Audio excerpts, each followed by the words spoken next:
You are the everlasting God, the everlasting God.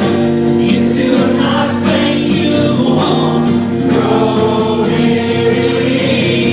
You're the defender of the weak. You comfort those in need. You lift us up on wings like eagles.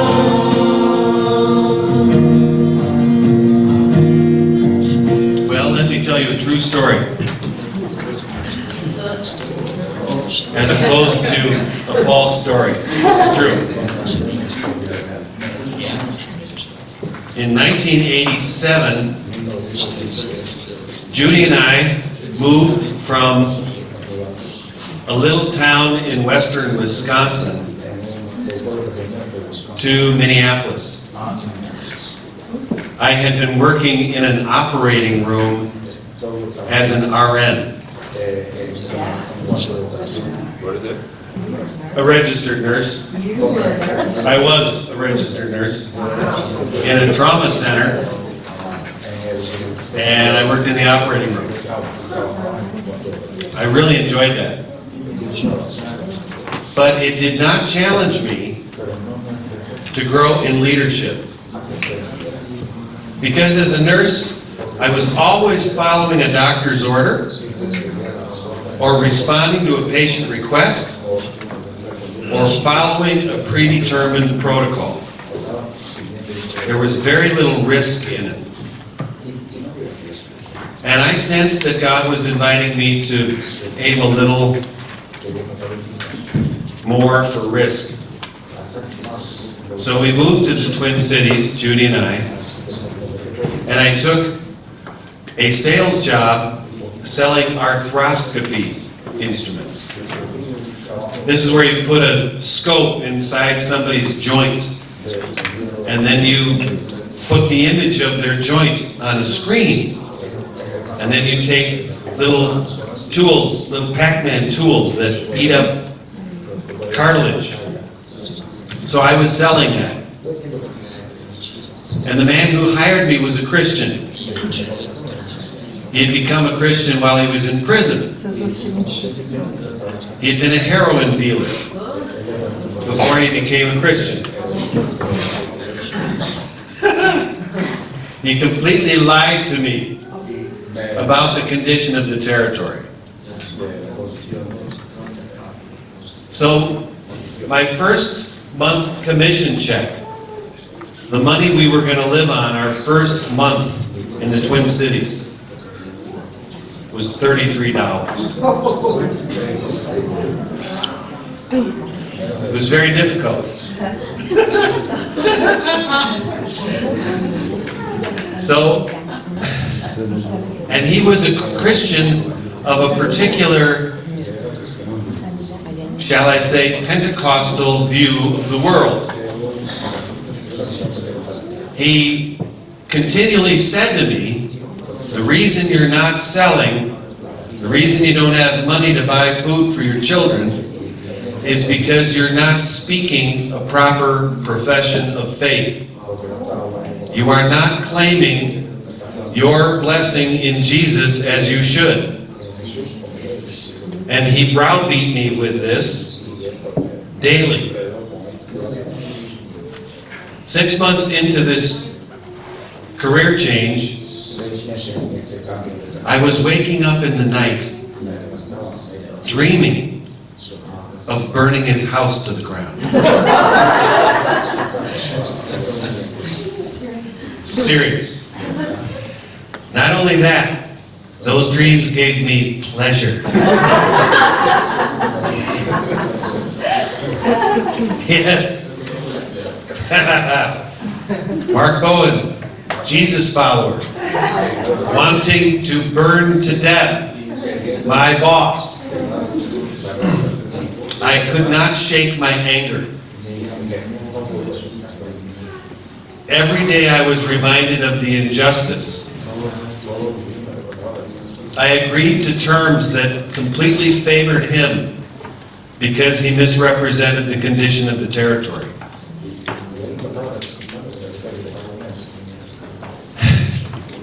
And night after night, this is the only dream I've had more than 3 or 4 times. I had it many times. And every time, I was relishing the idea of burning his house to the ground. So that's where this message came from that we're about to look at. Because in this house we lived in, when I couldn't fall back to sleep, I began to read the Psalms out loud. I didn't know what else to do with my emotional waste products, with my frustration, with my sense that even God had betrayed me. Because Judy and I had prayed for 2 years for a job like the one that we took. And we got a lot of counsel.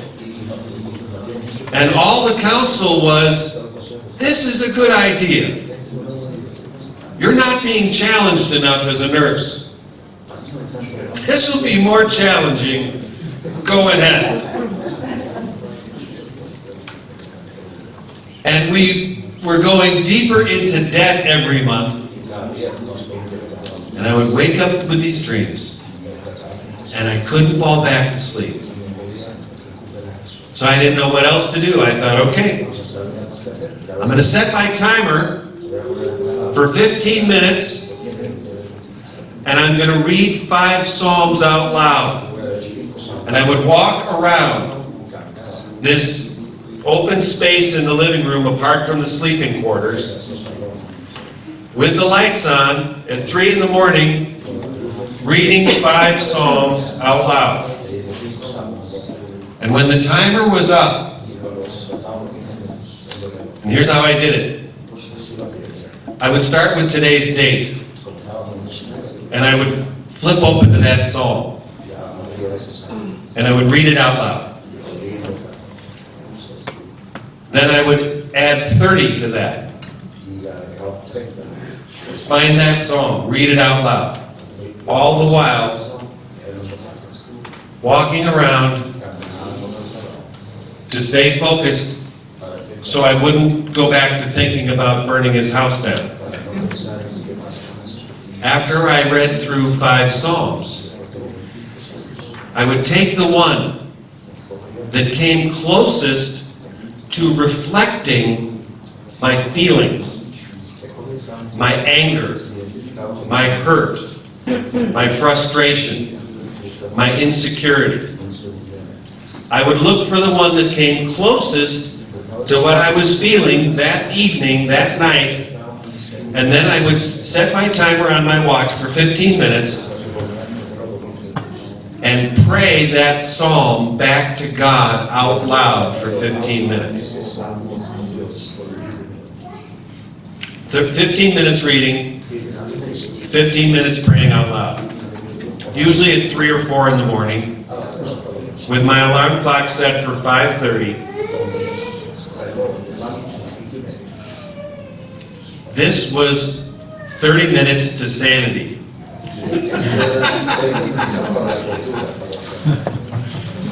Day by day, I regained sanity in the middle of the night by following the footsteps of the psalmist through the most frustrating, hurtful, disappointing, fearful situation that I had ever faced. So that's what I'd like to talk about with you for the next 30 minutes.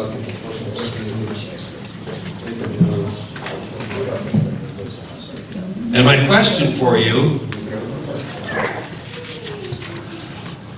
what do you do with your deepest pain? Your most painful thoughts and emotions. And there are 3 primary ways to manage your most painful thoughts and emotions. The first is the religious way. This is not the gospel way. This is the religious way.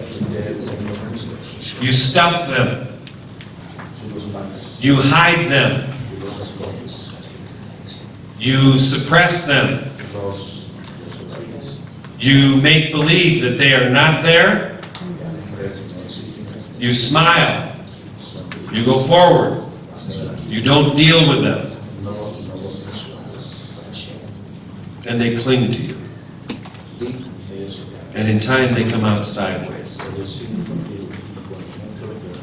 And they poison you. This is a religious approach. You deny. You suppress. You stuff. Then there's the secular approach. You are like a volcano and you spew. You vent. Your feelings are your ultimate identity. This is how the secular world tends to view emotion. Your feelings, in the secular mindset, that's your true identity. You must express them. You must be authentic. You must spew them. The secular approach is not to stuff them, but to vomit your feelings on whoever or whatever is around you. And if they are torched, too bad. They were in the wrong place at the wrong time. There is a third way. The gospel approach.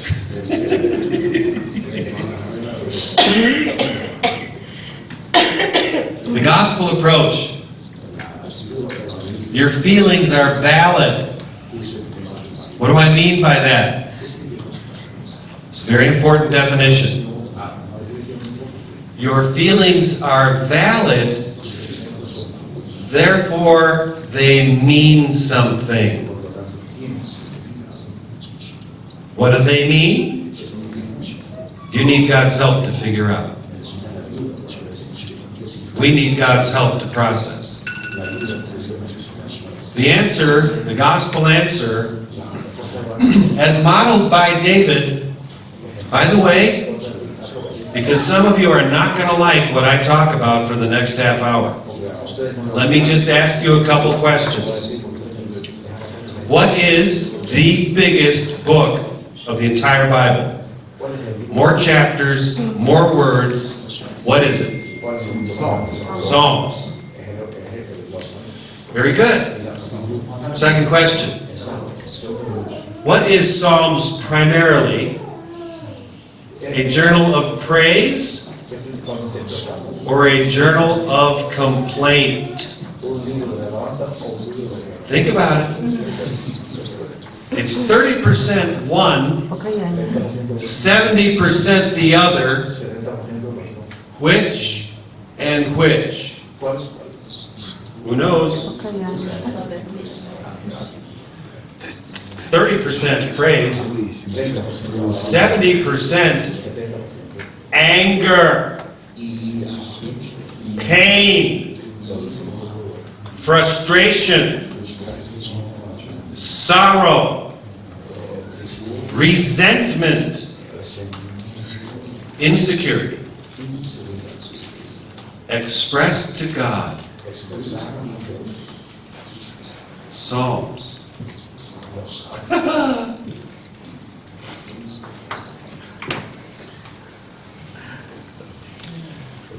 Psalms are the language of relationship between a human being and God.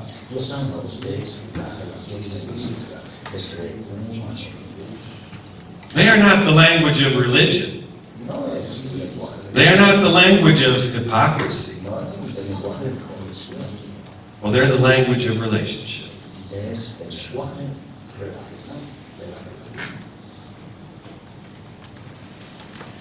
They're the diary of a fellow pilgrim. And we must train ourselves to pray the Psalms when we face temptation. we're celebrating a success, harboring a grudge, or suffering injustice. Psalms teach us to bring to God every emotion experienced in the course of daily life. Philip Yancey is a popular author in America. He wrote, "From the Psalms I've learned that I can rightfully bring to God whatever I feel about Him. I need not paper over my failures and try to clean up my own rottenness. Far better to bring those weaknesses to God, who alone has the power to heal them."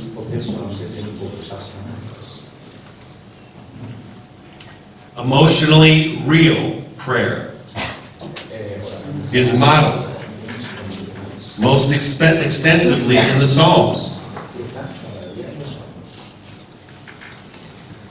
The psalmist expresses raw, unedited emotion. Now, some of the Psalms, a minority, they actually do dwell on praise and thanksgiving. Almost every psalm has some of both. But the majority have more pain, sorrow, complaint, and then, followed by that, praise, grace, truth, thanksgiving.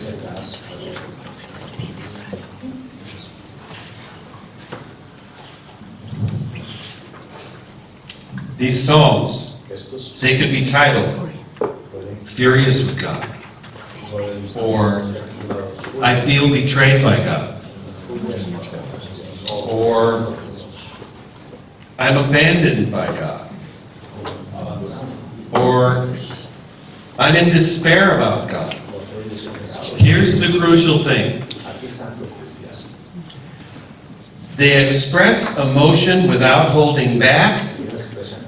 The psalmist vents their emotional waste products to God.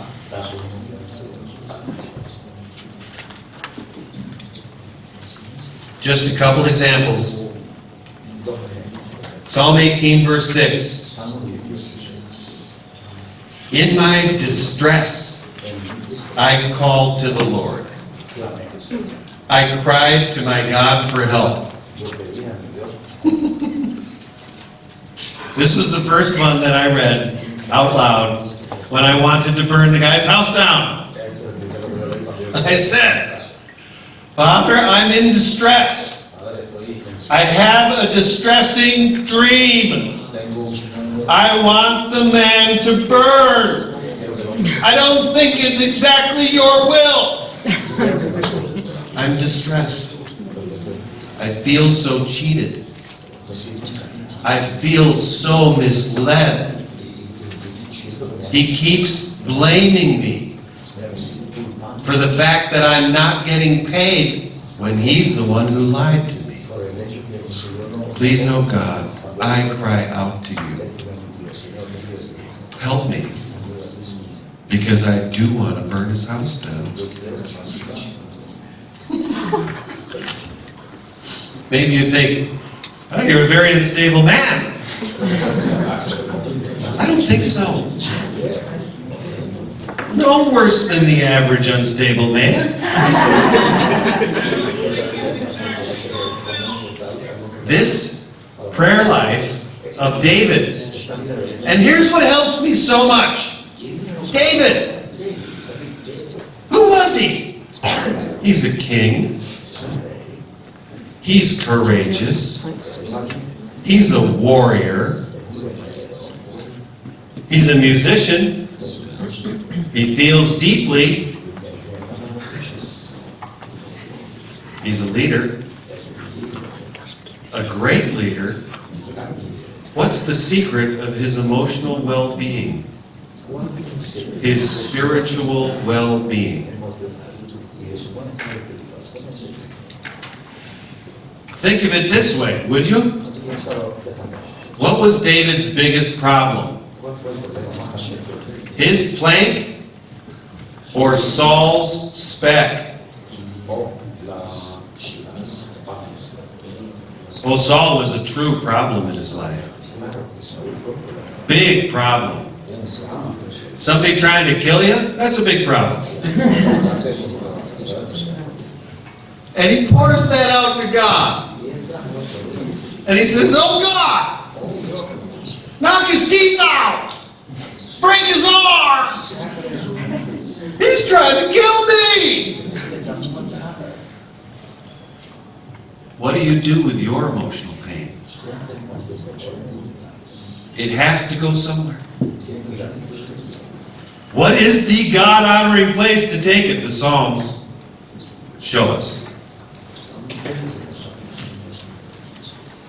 The idea here is to process, to pray your feelings to God unfiltered.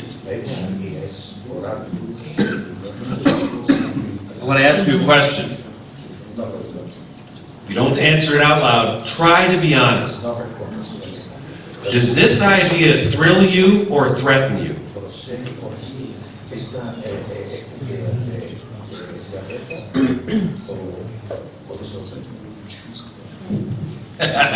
Both.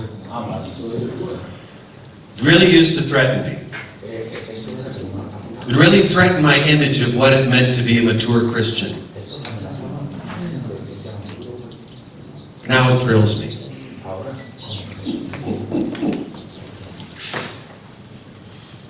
What part of life did God build you to do independent of Him?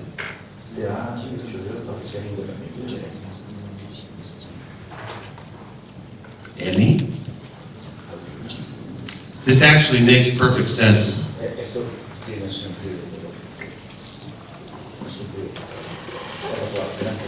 How about when your circumstances don't change?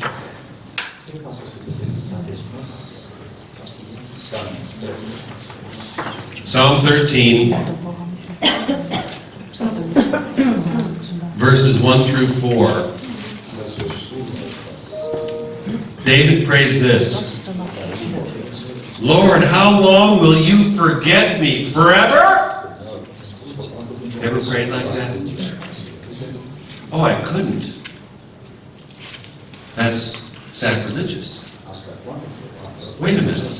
Don't you understand what this is? This is not doctrine. This is the language of relationship between a human being and a holy God.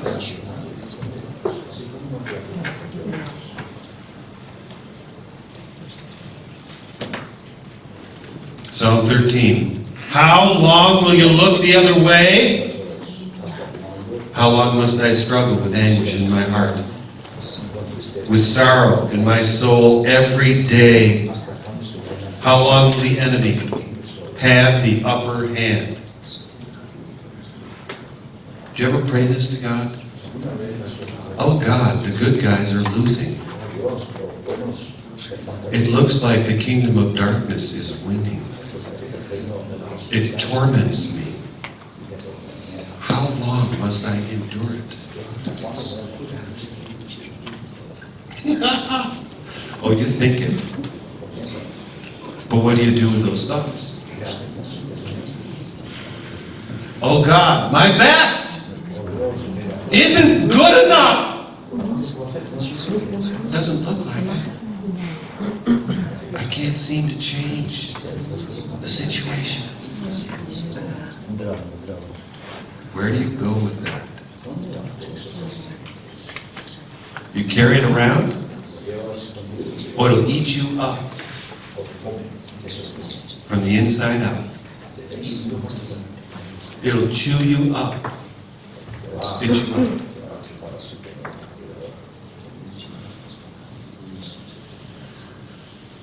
Pray my feelings to God unfiltered? Why? Maybe so that you don't resort to escapist sin.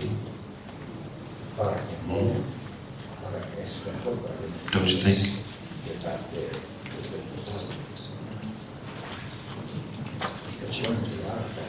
So very much of addiction, you know what it is? It's attempts to self-medicate.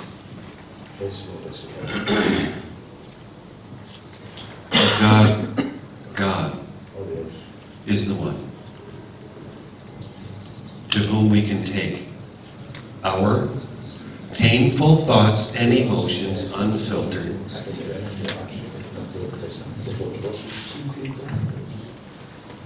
I'm going to be quick.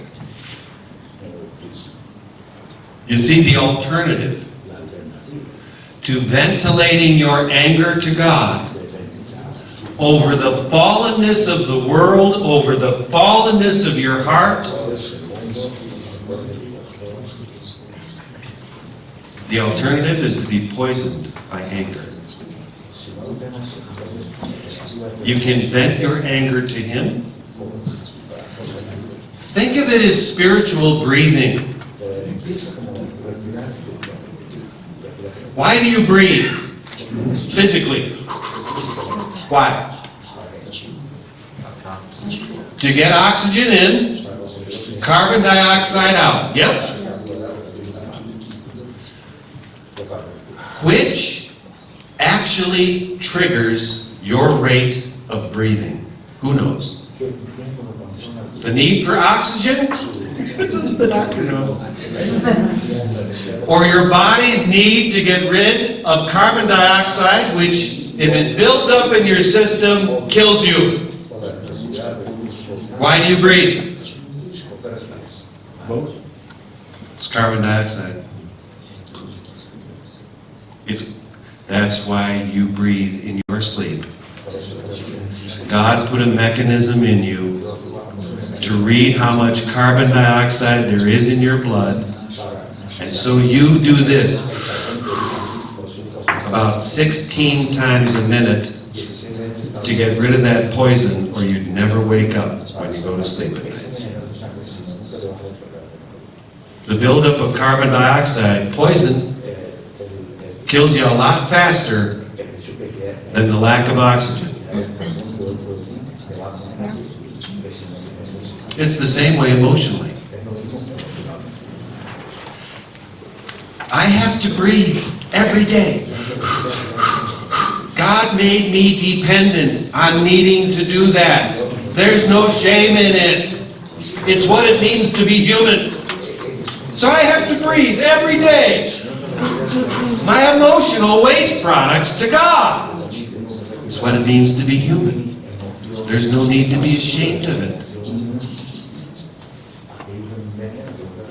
Is God surprised by my physical waste products, carbon dioxide? No. He's not surprised. Is He surprised or offended when I exhale my emotional waste products to Him in prayer? Search the Bible. Does God ever say to David, "Stop! Don't bring me that! Be a man!" What's wrong with you, son? You whiner! Oh, what does God say? Man after my own heart. Accomplished my will in his generation.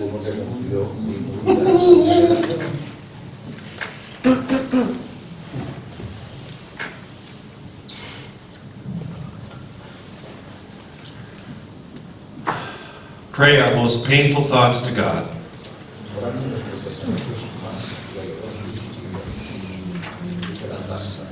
Our agitated pursuit of God precedes our experience of the peace of God. Psalm 89, verse 6. Think of what he's praying here. How long, O Lord, Will you hide yourself forever? How long will your wrath burn like fire? For what futility you've created all men?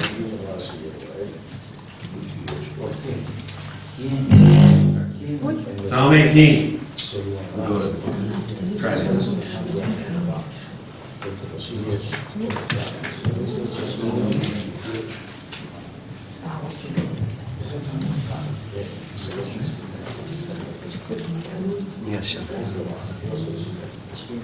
Psalm 18.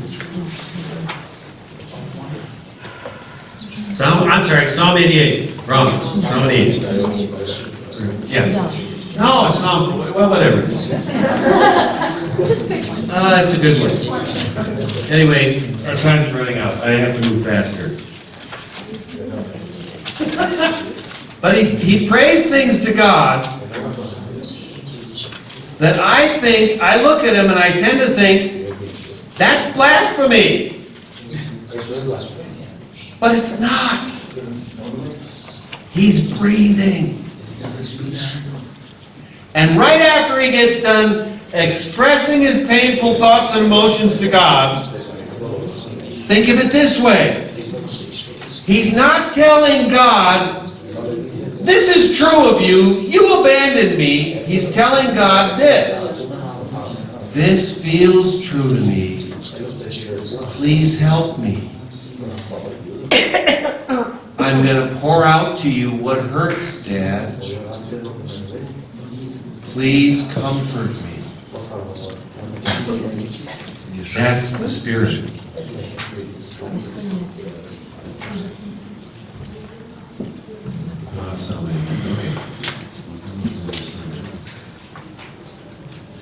Yeah, okay, there's a bunch. There's 150 of them. Yep, agitated pursuit of God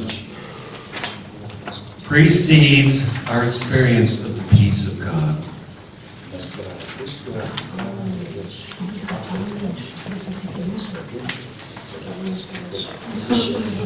I want to ask one more question. How far should we take this?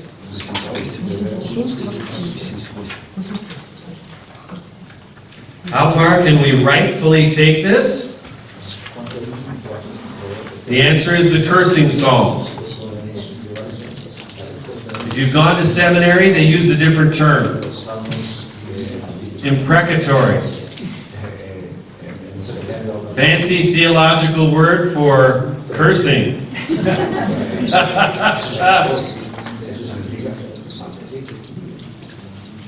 Honest, unedited prayer taken to its limits is seen in the cursing psalms, where the psalmist takes his darkest thoughts, his worst feelings, even his rage, to God in prayer. Psalm 10, verse 15. Do you remember that one? The psalmist demands that God break somebody's arm. Oh, what pleasant doctrine. How did that get in the Bible? It's not doctrine. It's a human being ventilating his emotional pain to God. And God does not say, stop it! Here's a nice one. Who remembers this? I'll read it for you. May his children be wandering beggars. Oh, real nice Christian.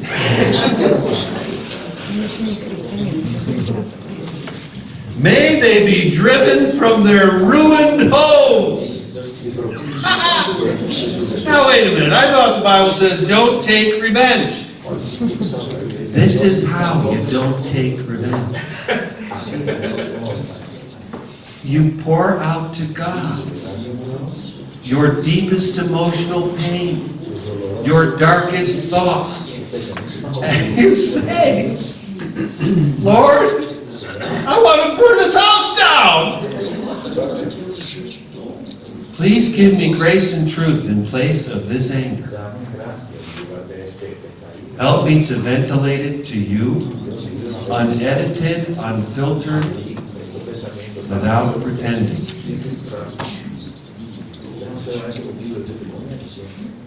Here's the most famous.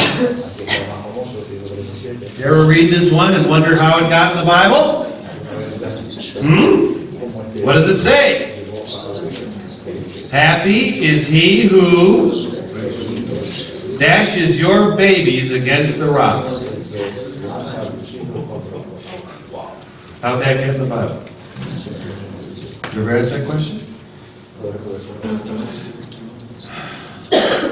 This is written by one of the Babylonian exiled Jews. He's an eyewitness to the Babylonian exile. History records the first thing the Babylonian soldiers did after a siege of a city. You know what it was? After 2 to 3 years of starving a city, when they broke through the walls, first thing the Babylonian soldiers did, they would grab the crying babies, themselves starving to death, from the arms of the mothers, hold the baby by the feet, and crush their heads against the stones, the walls, and the dirt, to show the people that they just conquered, resistance is futile. We are this ruthless. Obey us without question, or we'll kill you one by one like we just killed this innocent baby. That's exactly what they did. Let's say you watched your own child pulled from your wife's arms and its head crushed against the wall of Jerusalem. What do you do with your anger? What do you do with your hurt? What do you do with your pain? The Bible shows you. It shows me. You ventilate it to God unedited.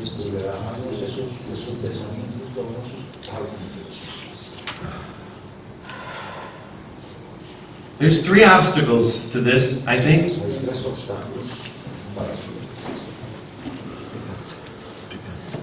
One is false expectations. I don't think you guys have false expectations. You're doing ministry under challenging circumstances.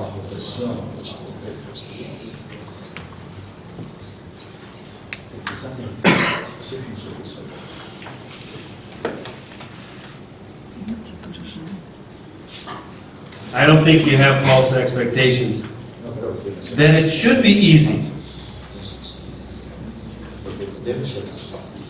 But I do think there's a pride factor in every one of us that is difficult to overcome. Psalm 10 verse 4 says something very fascinating. In his pride, the wicked does not seek him. Just something to consider. If in my self-sufficiency I try to manage my emotional world without unedited, unfiltered prayer before God, maybe that's a bigger sin than I have thought before. Maybe it's a deep pride. Hosea 7:14. This is a very fascinating verse. They do not cry out to me from their hearts, but instead wail upon their beds. Is that not fascinating? That you can be in so much pain that you wail on your bed, contemplating whatever is difficult, and yet not cry out to God with that pain. I've done it. I bet you have. Just in case when you walk away you think, that was heresy. Baldy's making a mountain out of a molehill. I think not. Look it up. What book of the Bible did Jesus quote from more than any other?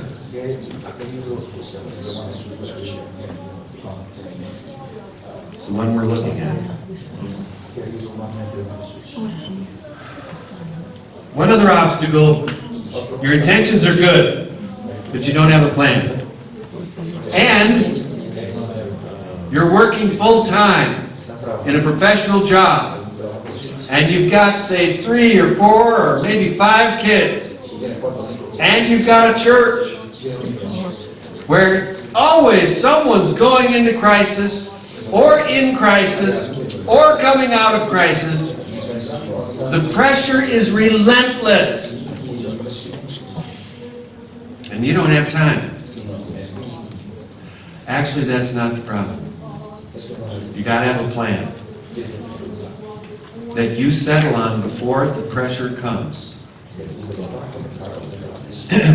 When I'm really under pressure, I do this Psalms quiet time. And this is how I do it. You don't have to do this plan. You just got to do something. You have to have a plan. Before you're drowning, you have to have a life preserver picked out. Are we in agreement? Can we go that far? Yes, we can. Okay? This is not illegal or immoral. It's just against the grain of your pride.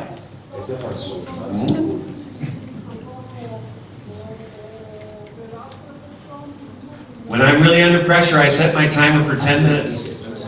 I read out loud for 10 minutes. I find the one that comes closest to resonating with whatever darkness is inside me.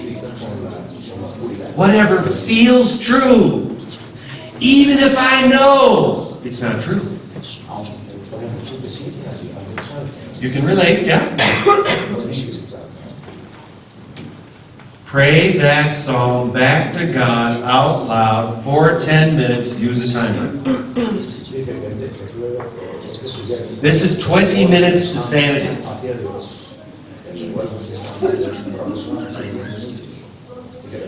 This has rescued me countless times.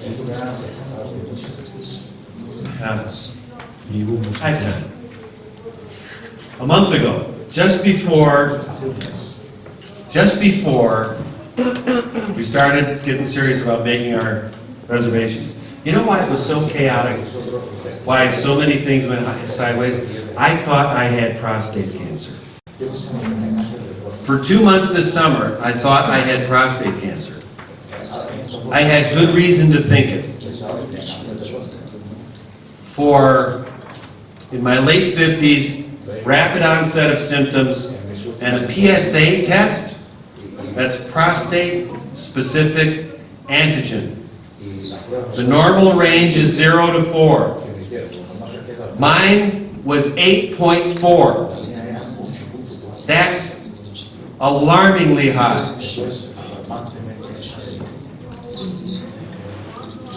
So I thought I had prostate cancer. And I had been nauseated for 3 months. I'm never nauseated. I can eat anything. And I do.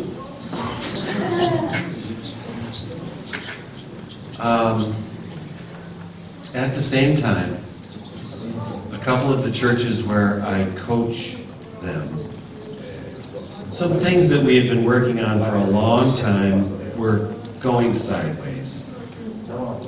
People were choosing poorly and walking away from God, from each other. And at the same time, my oldest brother, who introduced me to Jesus 40 years ago, he went into liver failure from chronic alcoholism.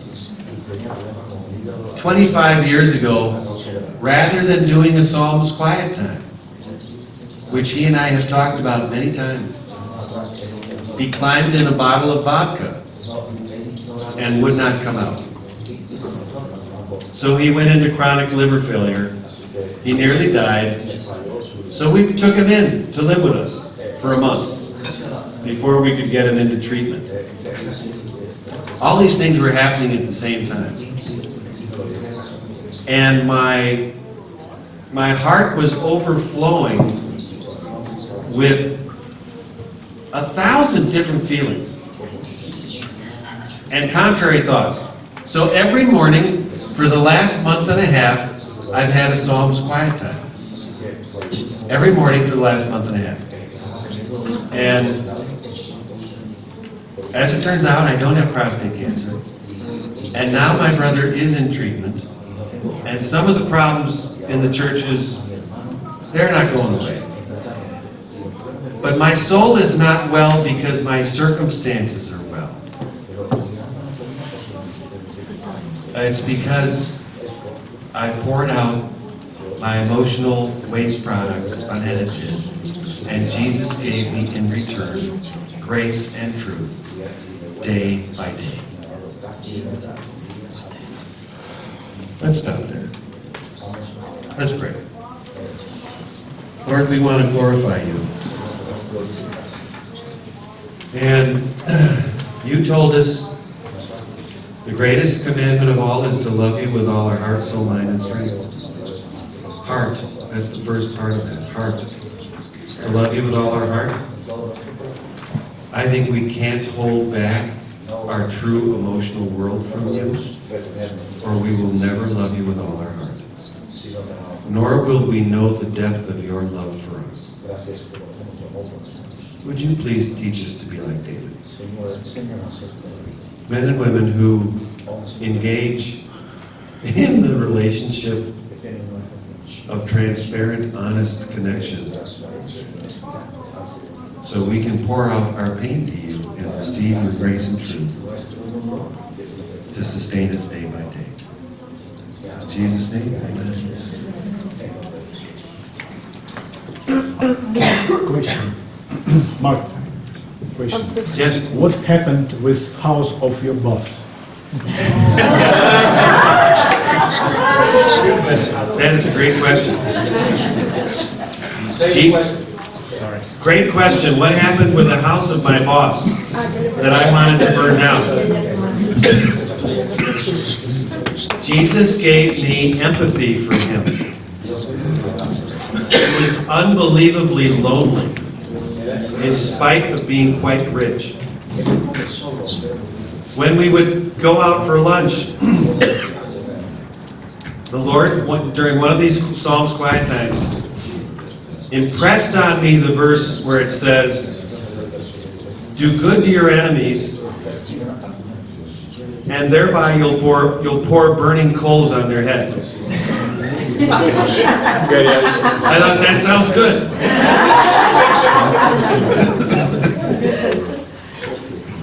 So we'd go out for lunch, and I would buy lunch for him, doing good to him. He loved to eat. He loved to drink coffee. I would buy him coffee and bring it as a gift. And he would say, why are you doing this? And I didn't quote the verse.